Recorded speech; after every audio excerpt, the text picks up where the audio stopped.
समय job smooth थे, soft थे। उस समय आदमी सरकारी नौकरी को इसलिए पसंद करता था, आज के 20-30 साल पहले वो साइन करके खेत भी जोताता था। आज अगर चले जाओ तो फिर खेत ही जोतना है। और यूपी में तो विशेषकर, यहाँ बैठे योगी जी हैं, हाँ, वो कह रहे हैं ना चाहिए ना खाऊंगा ना खाने दो। हाँ, ना खाऊंगा ना खाने दो। वो आज आ रहे हैं शाम को। तो कहने का मतलब है जॉब पहले स्मूथ थे। और उस समय देखना, हम भूतकाल में चलते हैं, जब हम 50 करोड़ लोग थे ना भारत की पॉपुलेशन, तो जॉब ज्यादा थे, हम कम थे।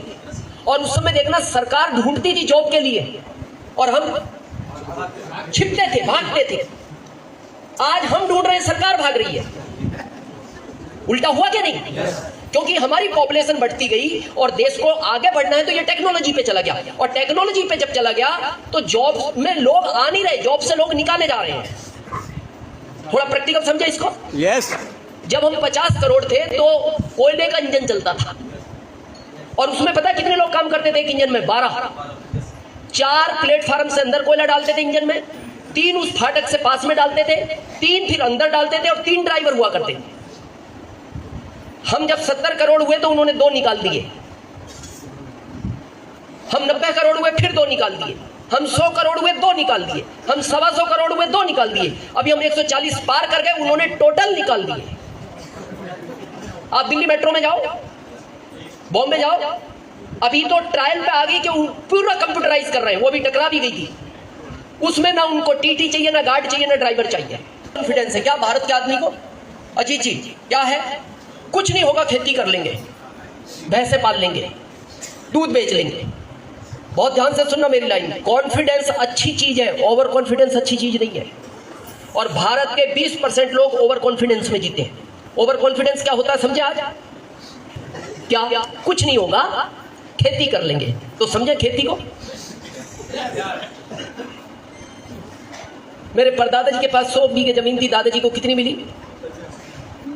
100, अकेले थे। पिताजी को कितनी मिली? 100, अकेले। उनके हम 4 हो गए, 25 हो गई। अब उनको उस समय 100 में आनंद नहीं आया तो हमें 25 में आएगा। और अभी कहानी खत्म नहीं हुई। मेरे तो एक ही बेटा है, मेरे बड़े भाई साहब के 3 है। अब लगभग 8.5, 7.5 उनके बड़े बच्चे के 3 है। अब लगभग 2.5। तो अब वो भी इस दुनिया में आया, कुछ तो करेगा। हाँ आया, कुछ तो करेगा कि नहीं? अब मैं आपसे पूछना चाहता हूं, ये धान और गेहूं कहां उगेगा? वो कहां उगाएगा धान और गेहूं?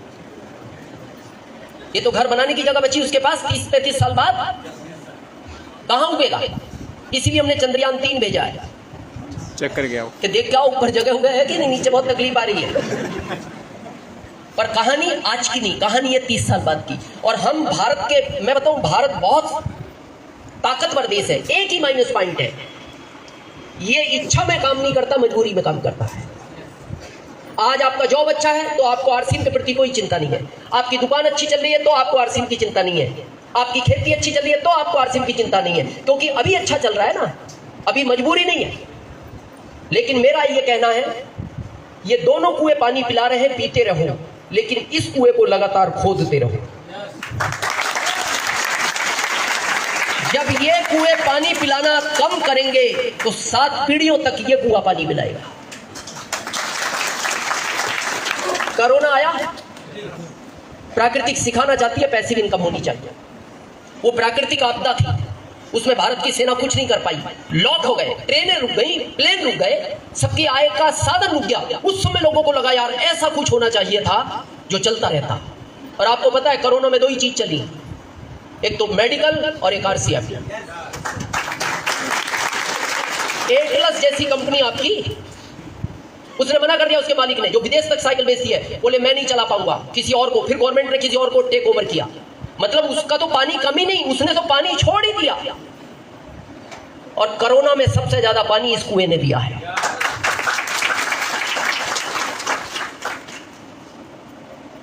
मैं बताऊं हमारी स्थिति कैसी होगी आज, जो जॉब में है या जिनके पास व्यापार है।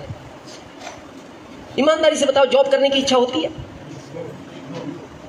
फिर छोड़ क्यों नहीं रहे?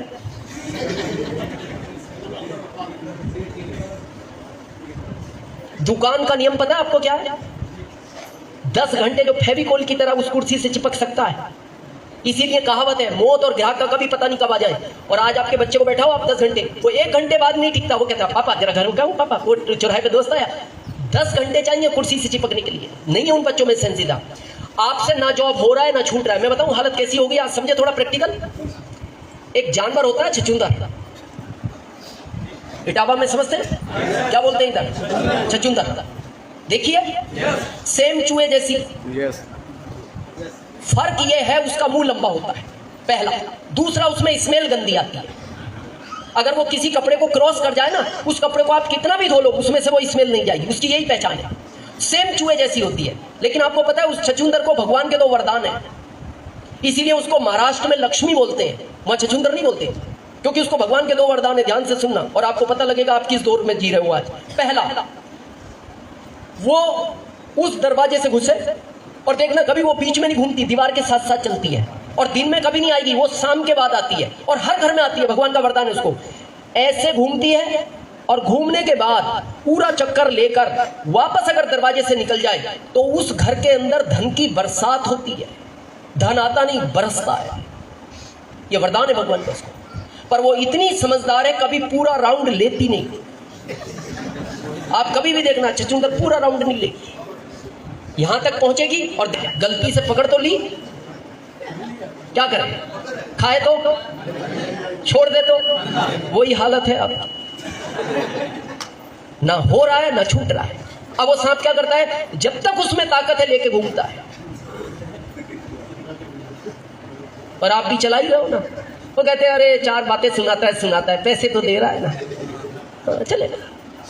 आपसे हो रहा है, बच्चे नहीं कर पाएंगे। मैं फिर कह रहा हूं बच्चों से नहीं होगा। बच्चों में वो सेंसिटिविटी नहीं है। अच्छा 1-2 दिन की कहानी हो तो कर ली जाए। मामला है 60 साल तक। 20 में शुरू करोगे 40 साल काम करना। ये भी 60 साल का मामला है। मामला लंबा है। ये है 5 साल का। ये जिंदगी भर का नहीं है। अब आप कहोगे आपको तो 31 हो गए। मैंने सब कुछ आरसी में 5 साल में हासिल कर लिया था। एक स्टार रूबी की पिन का फोटो लगा हुआ था अजीत जी के घर। इनका ड्रीम है वो। एक बंगला है, एक कार है, एक वो। जब आरसीएम शुरू हुआ था, आरसीएम ने जो पिनें बनाई थी ना, स्टार रूबी आखिरी पिन थी। और वो आज भी सबसे सुंदर पिन है, देखने में भी उसका कलर रेड, अलग ही पिन है वो। उस जैसी पिन कंपनी दूसरी बनाई नहीं पाई। सफायर का भी वैसा लुक नहीं है पिन का जो स्टार रूबी का है। मेरा कंपनी में इतिहास पूछना आप। जब मैंने आरसीएम शुरू किया, पहले महीने 416, दूसरे महीने 738, तीसरे महीने 10,168, 7वें महीने रॉयल्टी 19,197, 15वें महीने टेक्निकल 1,52,000 टीडीएस काट कर। और 2007 मैंने आरसीएम शुरू किया 26 जुलाई 2002 को।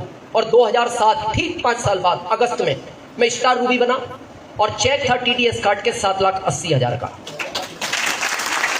ये बात है 2007 की, अभी 24 है।